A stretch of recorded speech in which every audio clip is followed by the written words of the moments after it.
तू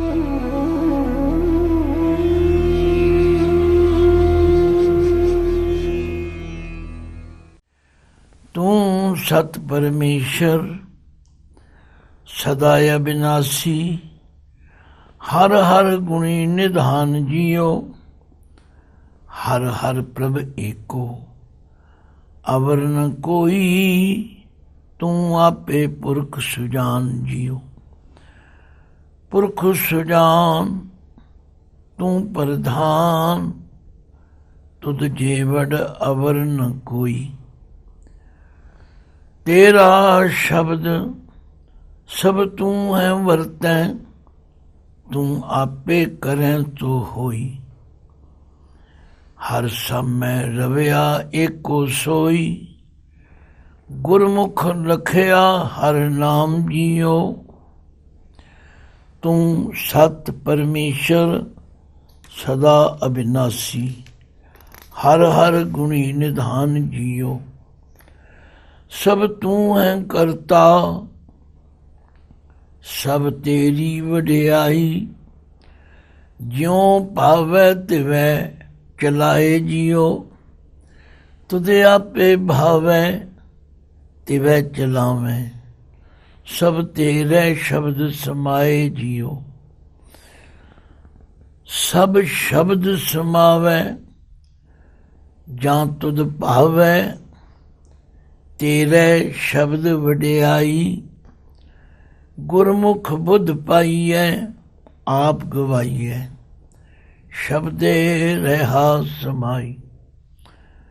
तेरा शब्द अगोचर गुरमुख पाइयै, नानक नाम समाए जियो। सब तू है करता सब तेरी वडियाई, ज्यों पावै तिवै चलाए जियो। वाहिगुरु जी का खालसा, वाहिगुरु जी की फतेह। सचमुच गुरबाणी गुणां दा खजाना है, क्योंकि गुरबाणी विच उस परमेश्वर दे गुणां दा वर्णन है ते परमेश्वर गुणी निधान है। गुणां दा खजाना होण करके ਉਹਦੇ ਗੁਣਾਂ ਦਾ ਕੋਈ ਅੰਤ ਤੇ ਪਾ ਨਹੀਂ ਸਕਦਾ। ਜੇਵਾ ਏਕ ਕਮਨ ਗੁਣ ਕਹੀਏ, ਬੇਸ਼ੁਮਾਰ ਬੇਅੰਤ ਸੁਆਮੀ, ਤੇਰੋ ਅੰਤ ਨ ਕਿਨੀ। ਪਰ ਧੰਨ ਧੰਨ ਗੁਰੂ ਰਾਮਦਾਸ ਜੀ ਬੜੀ ਕਿਰਪਾ ਕਰਦੇ, ਸਾਨੂੰ ਉਸ ਪਰਮੇਸ਼ਵਰ ਦੇ ਗੁਣਾਂ ਦੀ ਜਾਣਕਾਰੀ ਕਰੋ। ਤੂੰ ਸਤ ਪਰਮੇਸ਼ਰ। ਹੁਣ ਕੁਰਬਾਨ ਜਾਈਦਾ ਉਹਨਾਂ ਵਿਦਵਾਨ ਪੁਰਸ਼ਾਂ ਤੋਂ ਜਿਨ੍ਹਾਂ ਨੇ ਗੁਰਬਾਣੀ ਦੀ ਖੋਜ ਕੀਤੀ ਹੈ। ਗੁਰਬਾਣੀ ਦੀਆਂ ਲਗਾ ਮਾਤਰਾ ਨੂੰ, ਜਿਸ ਨੂੰ ਗ੍ਰਾਮਰ ਕਹਿ ਦਿਓ, ਵਿਆਕਰਨ ਕਹਿ ਦਿਓ, ਜਿਸ ਨੂੰ ਕਿਸੇ ਵਿਅਕਤੀ ਨੇ ਨਹੀਂ ਬਣਾਇਆ, ਬਲਕਿ ਧੰਨ ਗੁਰੂ ਅਰਜਨ ਦੇਵ ਸੱਚੇ ਪਾਤਸ਼ਾਹ ਨੇ ਭਾਈ ਸਾਹਿਬ ਭਾਈ ਗੁਰਦਾਸ ਜੀ ਵਰਗੇ ਮਹਾਨ ਵਿਦਵਾਨ ਤੋਂ ਇਹ ਸਭ ਕੁਝ ਸਾਨੂੰ ਤਿਆਰ ਕਰਕੇ ਦਿੱਤਾ। ਪਰ ਸਾਡੀ ਬਦਕਿਸਮਤੀ ਕਹਿ ਲਓ, ਸਾਡੇ ਵਿੱਚ ਹਾਲੀ ਕਈ ਇਸ ਤਰ੍ਹਾਂ ਦੇ ਸ਼ਰਧਾਲੂ ਪ੍ਰੇਮੀ ਵੀ ਹਨ। ਅਸੀਂ ਕਿਸੇ ਨੂੰ ਗਲਤ ਨਹੀਂ ਕਹਿੰਦੇ, ਪਰ ਉਹ ਇਸ ਸੱਚਾਈ ਨੂੰ ਮੰਨਣ ਤੋਂ ਇਨਕਾਰੀ। ਕਹਿੰਦੇ ਨਹੀਂ, ਗੁਰਬਾਣੀ 'ਤੇ ਕੋਈ ਵਿਆਕਰਨ ਲਾਗੂ ਹੀ ਨਹੀਂ ਹੋ ਸਕਦਾ। ਨਹੀਂ ਭਾਈ, ਜਿਹੜੀ ਲਿਖਤ ਲਿਖੀ ਜਾਏਗੀ, ਲਿਖਤ ਲਿਖਣ ਲਈ ਉਹਦੇ 'ਤੇ ਅੱਖਰ ਦੀ ਵਰਤੇ ਜਾਣਗੇ, ਉਹਨਾਂ ਦੇ ਨਿਯਮ ਵੀ ਬਣਾਉਣੇ ਪੈਣਗੇ। ਮੈਂ ਇਹ ਵਰਣਨ ਕਿਉਂ ਕਰ ਰਿਹਾ ਕਿ ਹੁਣ ਮੇਰੇ ਸਾਹਮਣੇ ਸੱਤ ਸ਼ਬਦ ਆਇਆ। ਗੁਰਬਾਣੀ ਵਿੱਚ ਸੱਤ ਸ਼ਬਦ 3 ਰੂਪਾਂ ਵਿੱਚ ਆਉਂਦਾ। ਇੱਕ ਸੱਤ ਸਾਡੇ ਸਾਹਮਣੇ ਹੈ, ਸੱਸਾ ਤੱਤੇ ਨੂੰ ਸਿਹਾਰੀ ਸੱਤ। ਇੱਕ ਆਉਂਦਾ ਸੱਸਾ ਤੱਤੇ ਨੂੰ ਔਂਕੜ ਸੱਤ। ਇੱਕ ਆਉਂਦਾ ਸੱਸਾ ਤੱਤਾ ਮੁਕਤਾ ਸੱਤ। ਉਚਾਰਨ ਮੈਂ ਵੀ ਸੱਤ ਕਰਦਾ, ਤੁਸੀਂ ਵੀ ਸੱਤ ਕਰ। पर ये जानना बड़ा जरूरी है कि ये जिहड़ा लगा मात्रा दा लगना ते हटना इहदे नाल की फर्क। जिहड़ा सत अते नूं सियारी वाला ये सत्य होंद वाला हस्ती वाला सदा सच रहन वाला।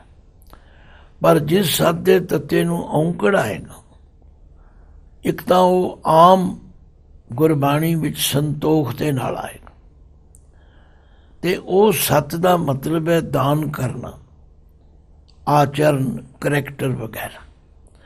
ते एक ससा तत्ता मुक्ता भी आउंदा है, उचारण उहदा भी सत है पर वो गिणती दा सत है। हुण जे ये जानकारी मिल जाए ते पाठ करन वाले नूं, पाठ सुनन वाले नूं पता लग जाएगा कि इत्थे सत दा की मतलब। तो कहने का मतलब मैं एक वनगी मात्र तुहानूं दस रहा। प्रिंसीपल साहिब सिंह जी ने ये ते बहुत वड्डी मेहनत की। ज्ञानी हरबंस सिंह जी पटियाले वालियां ने बड़ी मेहनत की ते उन्हां तो भी पहलां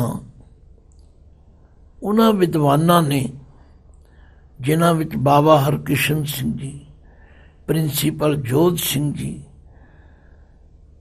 बाबा बुद्ध सिंह जी, जिन्हां ने शब्दार्थ तैयार किया,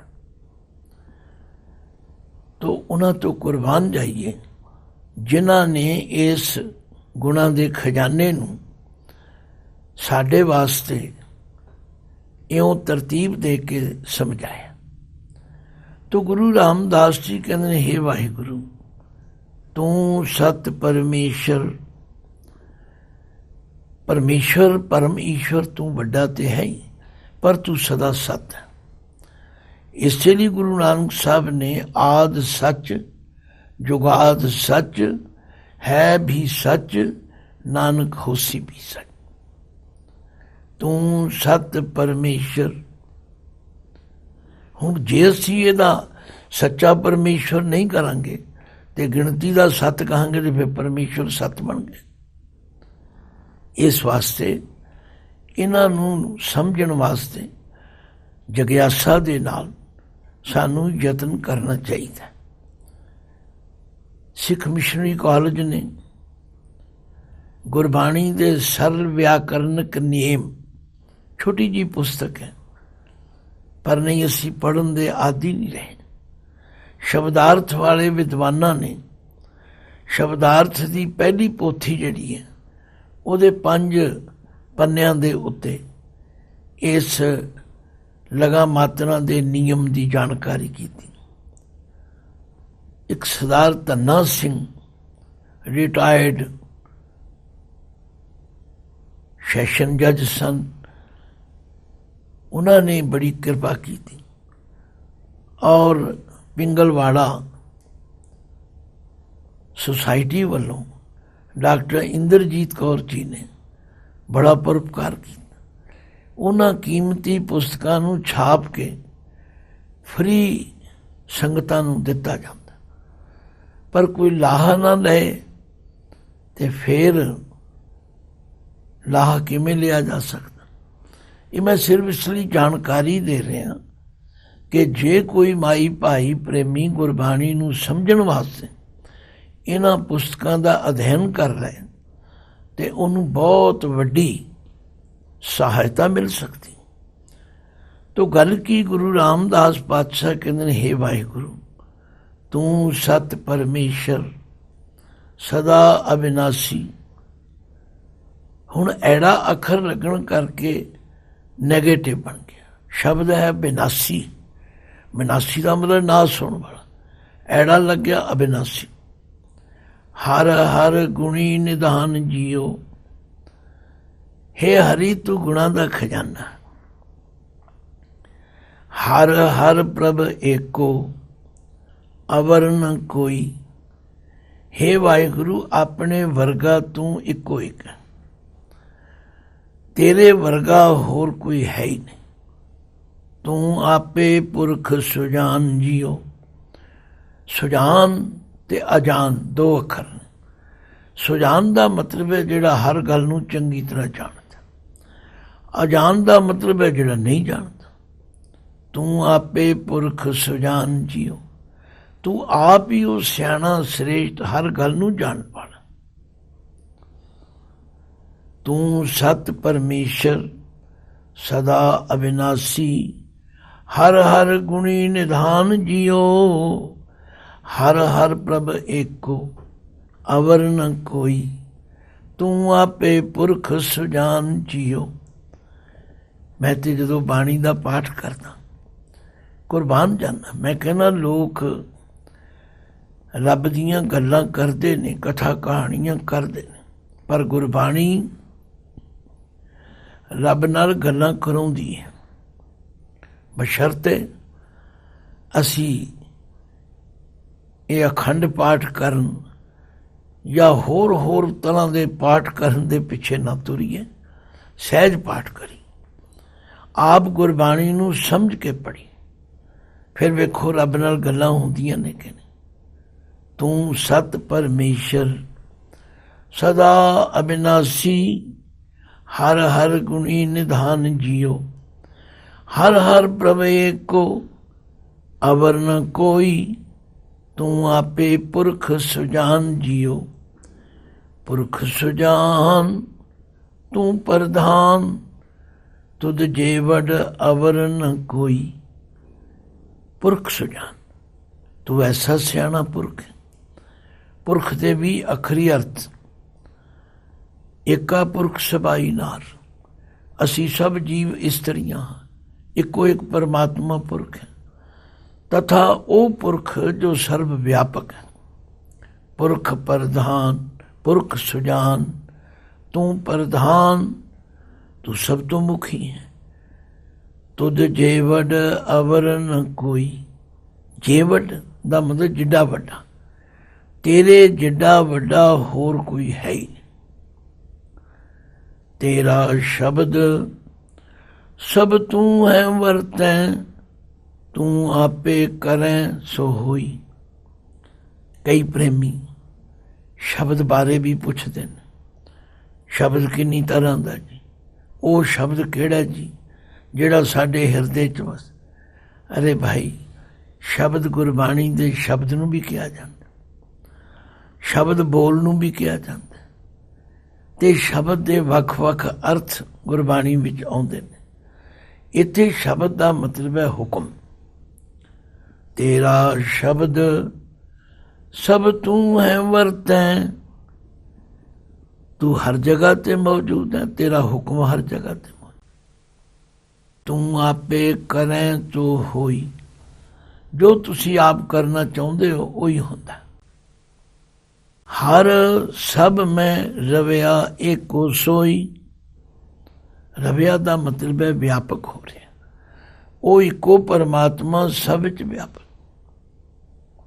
ਹਾਂ, ਜੇ ਕਿਸੇ ਨੇ ਜਾਣਨਾ ਹੋਵੇ ਉਹ ਇੱਕ ਹੋ ਕੇ ਸਭ ਵਿੱਚ ਕਿਵੇਂ ਵਿਆਪਕ ਹੈ, ਇਹਦੇ ਲਈ ਗੁਰਬਾਣੀ 'ਚ ਬੜੇ ਪ੍ਰਮਾਣ ਨੇ। ਪਾਤਸ਼ਾਹ ਨੇ ਐਸੇ ਪ੍ਰਮਾਣ ਦੇ ਕੇ ਕਿ ਉਹ ਪਰਮਾਤਮਾ ਆਪ ਹੀ ਸਰਵ ਵਿਆਪਕ।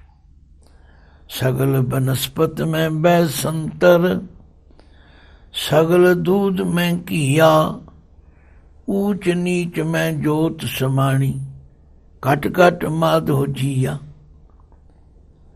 ਆਖਿਆ ਜਿਵੇਂ ਸਾਰੀ ਬਨਸਪਤੀ ਵਿੱਚ ਅੱਗ ਹੈ,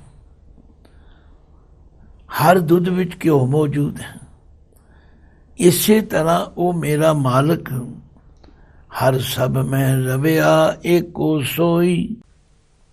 ਗੁਰਮੁਖ ਲਖਿਆ ਹਰ ਨਾਮ ਜੀਓ।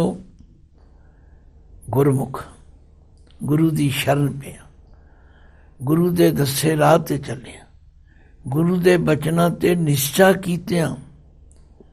ਗੁਰਮੁਖ ਲਖਿਆ ਹਰ ਨਾਮ ਜੀਓ।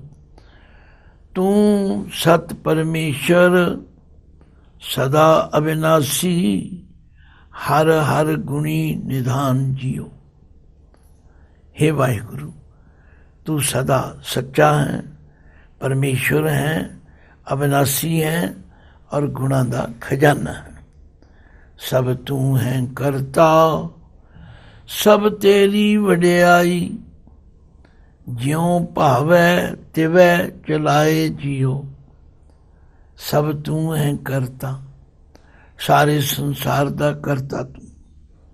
सब तेरी वडियाई, ये सब तेरा वडप्पण है, तेज प्रताप है, बुजुर्गी। ज्यों पावै तिवै चलाए जीव। जिवें तैनूं चंगा लगे उवें तू संसार नूं चलाउंदा। तुझे आपे भावै तिवै चलावैं, सब तेरे शब्द समाए जियो।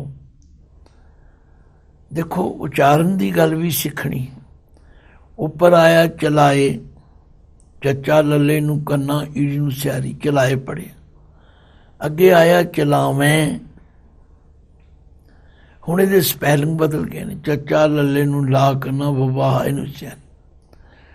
तुझे आपे भावै तिवें चलावें, जिवें तेरी मर्जी है, जिवें तैनूं चंगा लगदा उवें तू संसार नूं चलाउंदा। सब तेरे शब्द समाए जियो। सारे जीव तेरे हुक्म विच, तेरे शब्द विच समा रहे हैं। भाव गुरु दे शब्द राही तेरे विच समा जाए।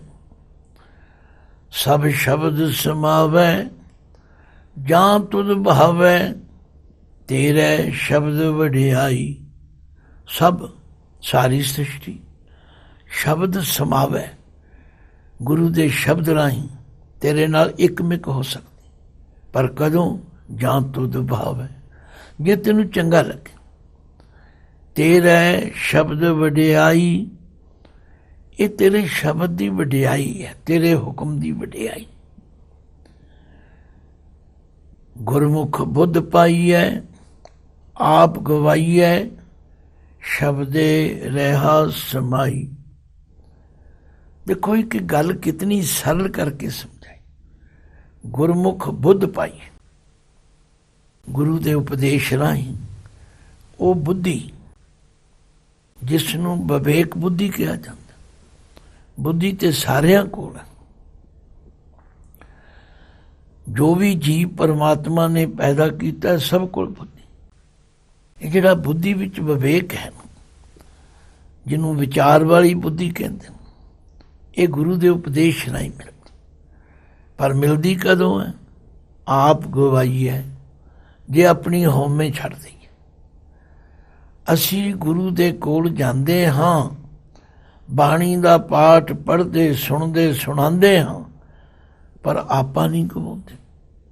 ते आपा ना गवाउण करके उस विवेक नूं ग्रहण नहीं कर सकते। गुरमुख बुद्ध पाईऐ आप गवाईऐ, शब्दे रहा समाई।